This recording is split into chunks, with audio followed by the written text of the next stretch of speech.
Why Buddhists Don't Believe in God, Chapter 3. On one occasion, the Blessed One was staying at Kosambi in the Simsapa forest. Then, picking up a few Simsapa leaves with his hand, he asked the monks, "What do you think, monks? Which are more numerous, the few Simsapa leaves in my hand or those overhead in the Simsapa forest?" "The leaves in the hand of the Blessed One are few in number, Lord. Those overhead in the forest are far more numerous." In the same way, monks, those things that I have known with direct knowledge but have not taught are far more numerous than those I have taught. And why haven't I taught them? Because they are not connected with the goal, do not relate to the rudiments of the holy life, and do not lead to disenchantment, to dispassion, to cessation, to calm, to direct knowledge, to self-awakening, to unbinding. That is why I have not taught them. And what have I taught?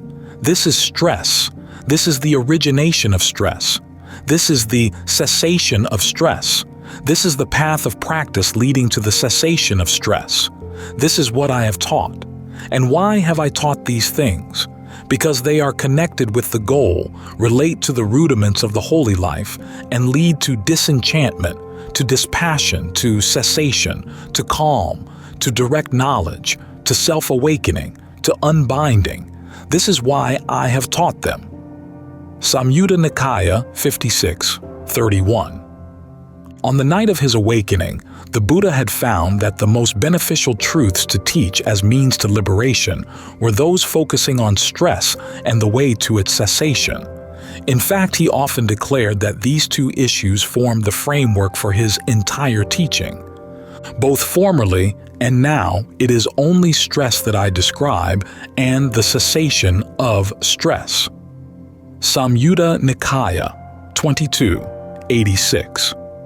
In this way, his teaching can be seen as a response to the bewilderment and search that come from the gut-level experience of stress, the first level of questions to which his teaching responds. And what is the result of stress? There are some cases in which a person overcome with stress, his mind exhausted, grieves, mourns, laments, beats his breast, and becomes bewildered. Or one overcome with stress, his mind exhausted, comes to search outside. Who knows a way or two to stop this stress? I tell you, monks, that stress results either in bewilderment or in search. And 63. The teachings on skillful and unskillful karma relate to the teachings on stress and its ending in two ways.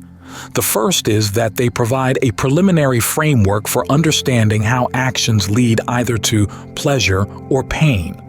Thus, they act as a preliminary level of right view that can be developed into right view on the transcendent level.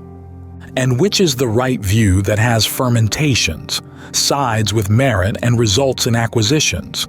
There is what is given, what is offered, what is sacrificed. There are fruits and results of good and bad actions. There is this world and the next world. There is mother and father. There are spontaneously reborn beings. There are contemplatives and Brahmins who, faring rightly and practicing rightly, proclaim this world and the next after having directly known and realized it for themselves. This is the right view that has fermentations, sides with merit, and results in acquisitions. Majjhima Nikaya 117. Taking skillful action and pleasant results as one pair, and unskillful actions and unpleasant results as another, we have the framework for the Four Noble Truths. And which is right view? Knowledge in terms of stress, knowledge in terms of the origination of stress, knowledge in terms of the cessation of stress, knowledge in terms of the way of practice leading to the cessation of stress. This is called right view. Samyutta Nikaya 45:8. The other way in which the principle of skillful and unskillful karma relates to the Four Noble Truths is that, for a person who desires the end of stress, each of the truths implies a duty that must be developed as a skill. Vision arose, insight arose, Discernment arose, knowledge arose, illumination arose within me with regard to things never heard before. This noble truth of stress is to be comprehended. This noble truth of the origination of stress is to be abandoned. This noble truth of the cessation of stress is to be directly realized. This noble truth of the way of practice leading to the cessation of stress is to be developed. Samyutta Nikaya 56:11. Thus, the role of appropriate attention is not only to see things in terms of the Four Noble Truths, but also to attend to things in such a way as to develop the skills appropriate to each, developing factors of the path, abandoning the causes of stress, and comprehending the factors of stress in such a way as to realize dispassion for them. In addition, the role of appropriate attention is to dismantle and reject any form of questioning that would interfere with developing these skills. In particular, it rejects the categories of papanka, a type of thinking whose categories begin with the thought, "I am the thinker," and proliferate from there. We will consider this topic further in our continued discussion of appropriate attention in chapters 3 and 8. Suffice it to say here that papanka is a primary example of dialectic or foundational thinking, with "I am the thinker" the underlying first principle, and thus the antithesis of the Buddha's rhetorical approach.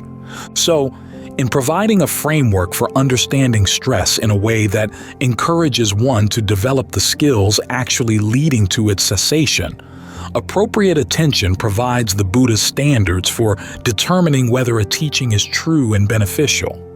As for whether the teaching is timely in being pleasing or displeasing, the Buddha's teaching methods show that he kept in mind at least 5 major dimensions in what pleasing and displeasing might mean. First was the issue of whether the teacher knew what she was talking about and acted in line with her words. We have already noted in the discussion of Digha Nikaya 12 that a person is qualified to teach the goal of the contemplative life only if she has had direct experience of that goal. This accords with a principle set forth in the Dhammapada that words are fragrant only when carried out and sweet only when spoken from direct knowledge of what they say. In this sense, the Buddha's words were always pleasing. The second consideration the Buddha used in judging the timeliness of a teaching was that of clarity. There are occasional instances in which he deliberately spoke in a cryptic way, either to humble the pride of his listener, to rebuff a listener looking for a debate, or to spark the curiosity of the monks. But for the most part, he made every effort to be clear. He would invite his listeners to question him about any of his teachings they did not understand, and often would tailor his similes and metaphors to the personal background of the person he was teaching. In line with the pragmatic thrust of his teaching, he held that 2 of the duties of a Dhamma teacher were to speak step by step and to explain the sequence of cause and effect. In this way, he took to heart the duty of a discerning teacher, which is to take subtle and profound matters and to reveal them, explain them, and make them plain. This is an area where the issue of timely speech overlaps with that of beneficial speech, for unclear words are hard to put into practice. Clear words are effective tools on the path. Third, the Buddha had a strong sense of who was and wasn't fit to engage in discussion. Although he was willing to teach all people regardless of their karmic background, Anguttara Nikaya 322 below, he would engage specific individuals in discussion only if he respected their ability to conduct a fair discussion. As Sariputta commented, some questioners are sincere, whereas others ask questions with evil or contemptuous motives. Thus, only when a listener was truthful and sincere in his or her search for truth would the Buddha be willing to join in a discussion. This means that even when he was aggressive and cutting and arguing with his listeners, it was not a sign of disrespect. The fact that he was willing to speak with them in the first place showed that he respected their intentions and compassionately wanted to help them understand the error of their views. Fourth, the Buddha was sensitive to the social background of his speakers, understanding how best to address the members of the different social castes of his time in a way appropriate to their status. For instance, he could use urbane language with Brahmins, although there are also many discourses in which he derides them for their ill-founded caste pride. However, there are no recorded cases in which he insulted lepers or members of lower castes for their social status. In many cases, he showed them high respect. Finally, the Buddha was sensitive to the need for a teacher not to hurt himself or others with his teaching. According to the commentary, this means that the teacher must not exalt himself or disparage others. Again, the Buddha had a sense of time and place when employing this principle, making critical remarks about other contemporary teachers by name only to his monk disciples, Anguttara Nikaya 3, 138, and criticizing a person's occupation or mode of practice to his face only when the person showed that he sincerely wanted the Buddha to comment on the kamic results of his way of life. In making sure that his words conform to these standards for being timely as well as beneficial, the Buddha showed the pragmatic thrust of his teaching. He didn't expound truths just for the sake of saying what's true.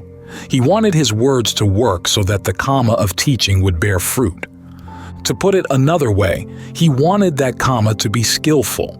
Anyone familiar with the factors of the Noble Eightfold Path will recognize that the Buddha's standards for his speech, true, beneficial, and timely, fall under the path factor of right speech.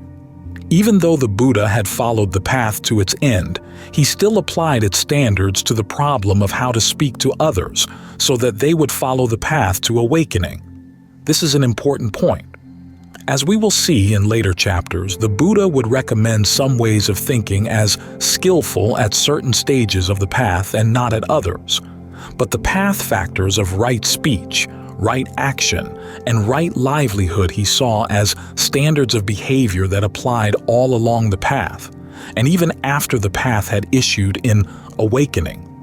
I don't say, Brahman, that everything that has been seen should be spoken about, nor do I say that everything that has been seen should not be spoken about. I do not say that everything that has been heard, everything that has been sensed, everything that has been cognized should be spoken about. Nor do I say that everything that has been cognized should not be spoken about.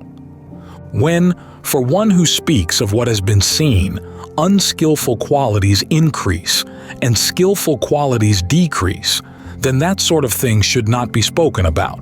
But when, for one who speaks of what has been seen, unskillful qualities decrease and skillful qualities increase, then that sort of thing should be spoken about. When, for one who speaks of what has been heard, what has been sensed, what has been cognized, unskillful qualities increase and skillful qualities decrease, then that sort of thing should not be spoken about. But when, for one who speaks of what has been cognized, unskillful qualities decrease and skillful qualities increase, then that sort of thing should be spoken about. AN 4, 183. There is the case where a certain person, abandoning false speech, abstains from false speech. He doesn't consciously tell a lie for his own sake, for the sake of another, or for the sake of any reward. He speaks the truth, holds to the truth, is firm, reliable, no deceiver of the world. Abandoning divisive speech, he abstains from divisive speech. What he has heard here, he doesn't tell there to break those people apart from these people here. What he has heard there, he doesn't tell here to break these people apart from those people there. Thus, reconciling those who have broken apart or cementing those who are united, he loves concord, delights in concord, enjoys concord, speaks things that create concord. Abandoning coarse speech, he abstains from coarse speech.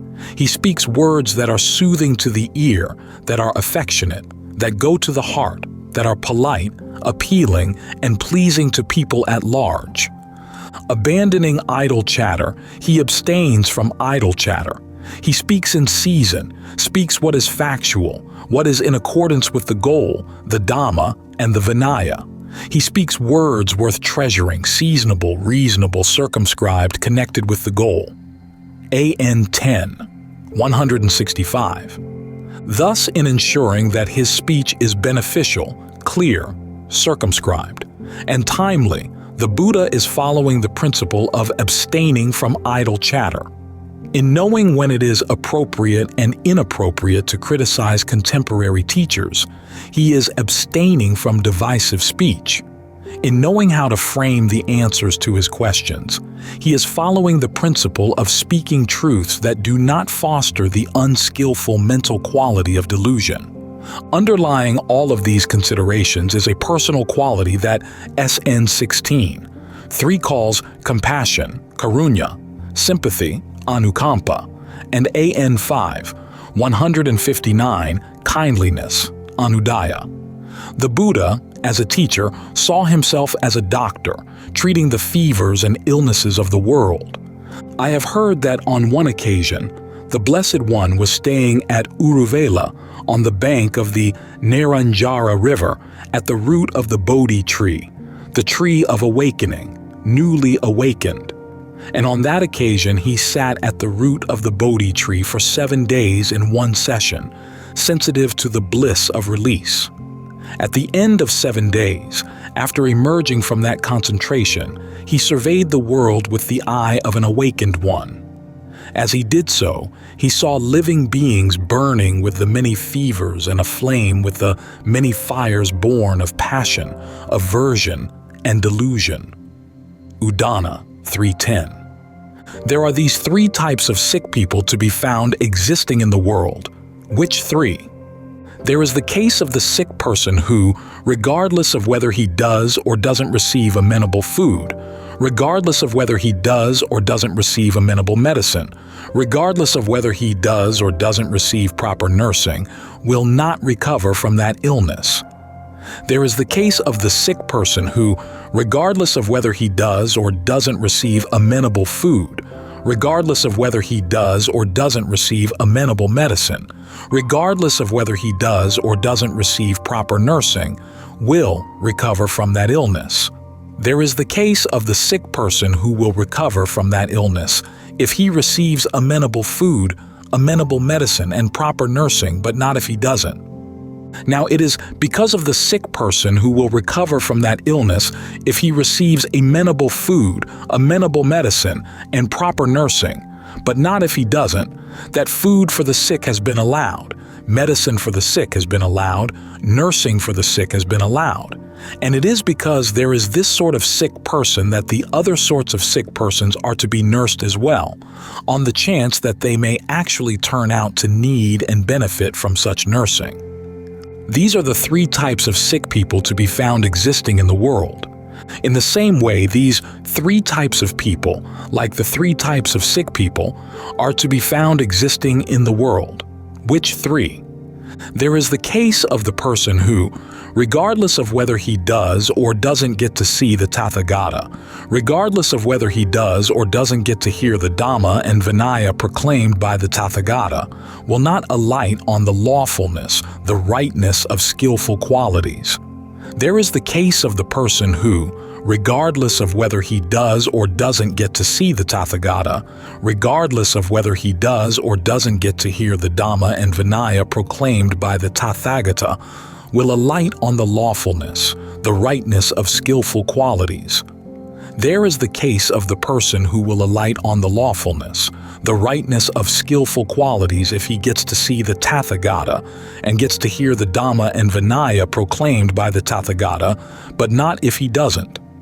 Now, it is because of the person who will alight on the lawfulness, the rightness of skillful qualities if he gets to see the Tathagata and gets to hear the Dhamma and Vinaya proclaimed by the Tathagata, but not if he doesn't, that the teaching of the Dhamma has been allowed.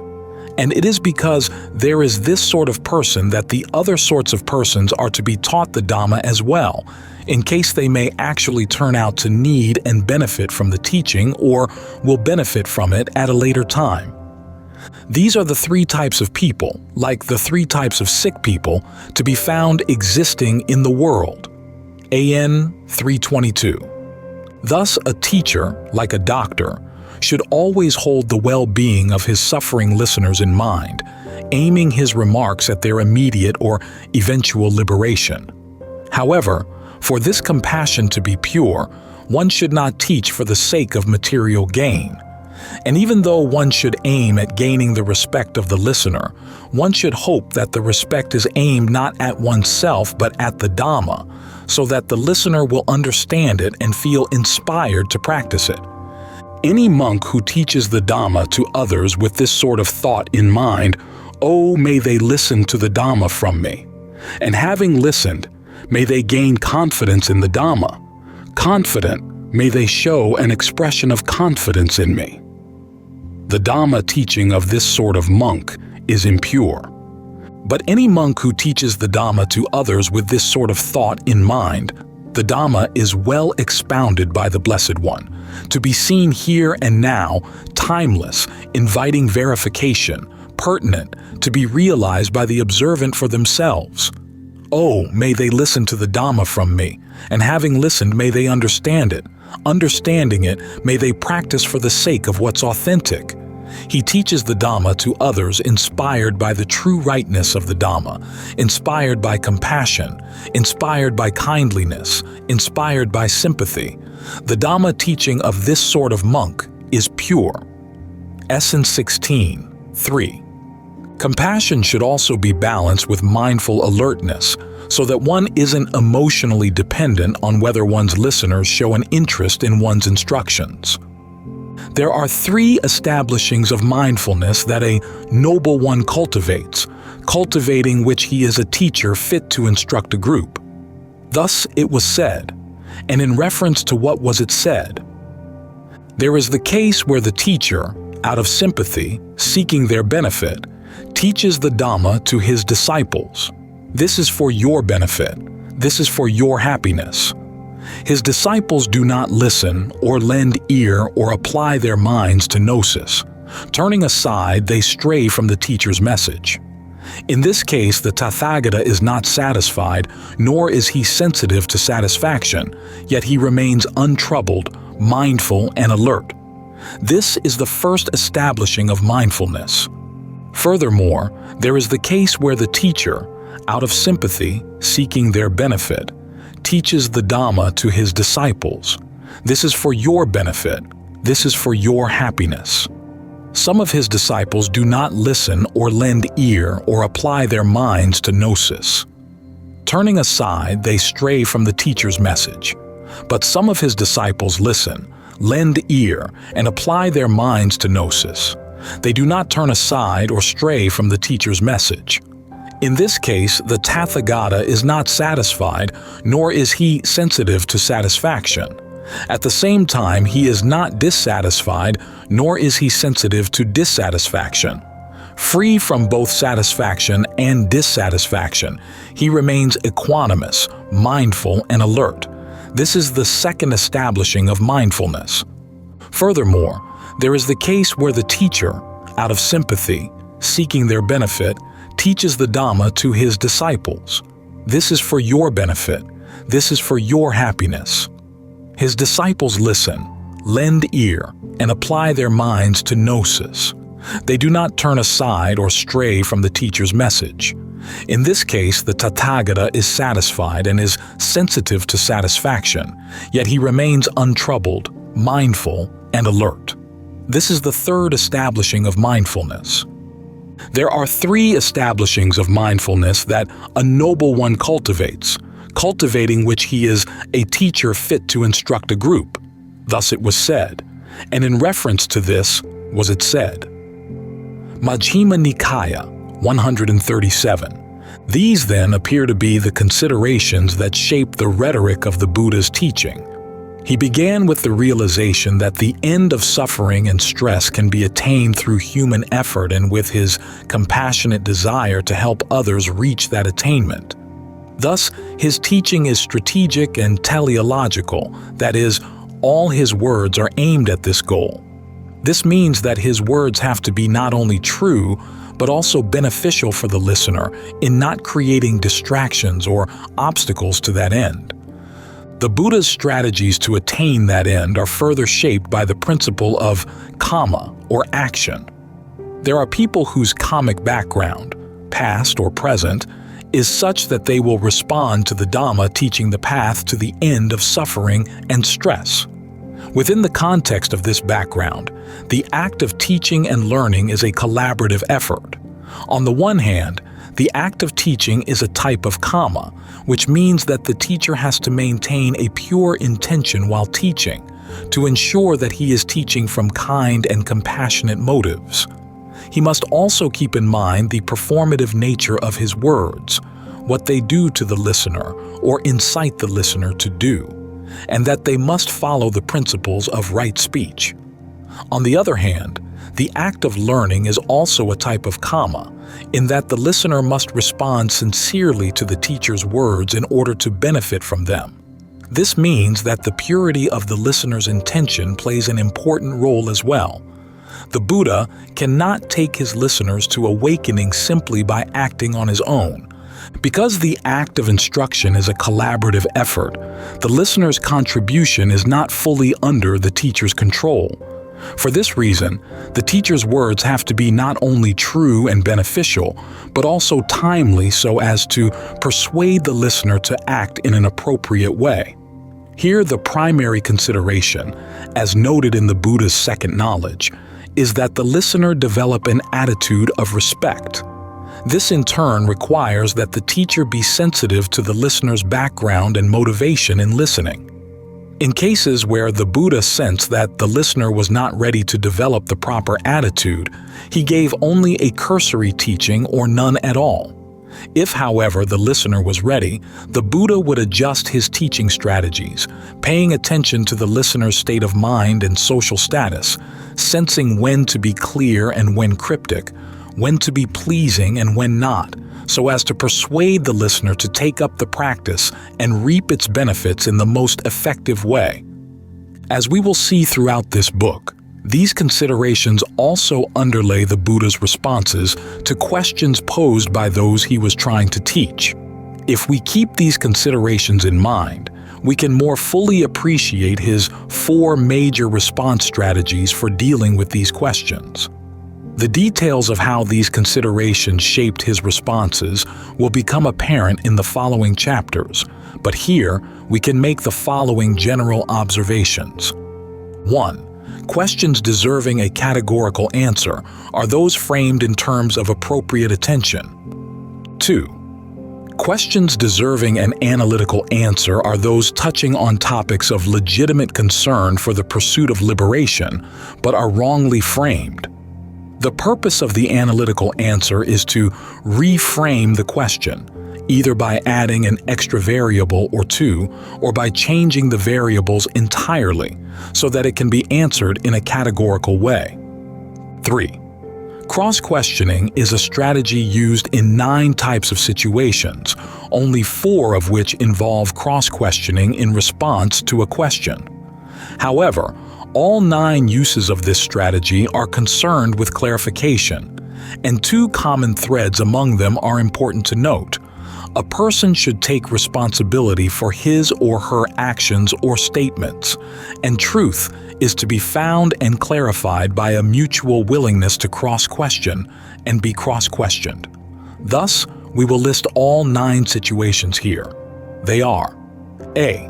A monk is accused of an offense that he denies committing. His fellow monks cross-question him to see if he can give a coherent and believable account of his behavior. B. A monk, even after being reproved by his fellow monks, maintains a position in the Buddha's presence that is clearly pernicious. After the Buddha ascertains that the monk will not abandon the pernicious view, he rebukes the monk and then turns to the other monks to cross-question them as to the relevant right view. This is to ensure that none of them pick up the first monk's errant position. C. The Buddha or one of his disciples makes a statement that a listener finds unclear. The listener asks him to explain what the statement means and how it fits in with his other statements. D. A person asks a question unclear in its wording or underlying motive. The Buddha cross-questions him to clarify the original question. E. A person asks for a definition of a term without realizing that he has enough knowledge to provide at least part of the definition himself. The Buddha responds by cross-questioning the person in such a way that the person ends up contributing to the answer of his own question. F. A person asks a question in a way indicating that he may not understand the response the Buddha will give, either the content of the response or the strategy with which it is given. The Buddha then draws an example, usually an activity, familiar to the person and questions him on it. From the person's replies, the Buddha shows how the proper response to the original question can be understood in the same frame as the person's understanding of the familiar activity. For the most part, this sort of response is pleasing to the listener. G. A person presents an argument against the Buddha's teaching. The Buddha cites an example that disproves the person's position and then questions him on it. From the person's answers, the Buddha shows how the person has contradicted himself and so disproven his own argument. This strategy usually displeases the listener initially, but it can nevertheless lead to his conversion to the Buddha's way. H. The Buddha encourages his listeners to cross-question themselves about their actions or traits present in their minds. This process can lead directly to awakening. I. The Buddha cross-questions his listeners as to phenomena they are experiencing in the present moment. Often, this strategy causes them to abandon any clinging to what they are being asked to examine so that they too achieve awakening. 4. Questions deserving to be put aside are those that are so wrongly framed, springing from ways of thought antithetical to the categories of appropriate attention and dealing with topics that distract attention from the path, that they cannot be properly reframed in a way that would lead to liberation. Thus, they are put aside. The Buddha also uses the last 3 response strategies, analytical, cross-questioning, and putting aside, to avoid giving a categorical answer in situations where a categorical answer would lead him to harm himself or others, in the sense explained above. Notice that these 4 response strategies, contrary to the way the commentary defines them, are not determined simply by formal considerations. They address not only the form of the question, but also, more importantly, its purpose and the mental receptivity of the person asking it. This means that to better understand the Buddha's skill in using these strategies, we have to watch him in action, to see how he applied them in response to specific questions asked by specific individuals. Thus, beginning with Chapter 3, we will treat each of these strategies in turn, collating passages by the strategy used and prefacing them with more specific observations about some of the lessons to be drawn from these examples. But before we watch the Buddha in action as a teacher, we will watch him in an earlier phase of his life, when, as a bodhisattva, a being in search of awakening, he acted on the questions that he posed to himself and that directed his search. The Buddha's own accounts of this period and of these questions shed light on how he may have arrived at his 4-fold strategy for answering questions to begin with.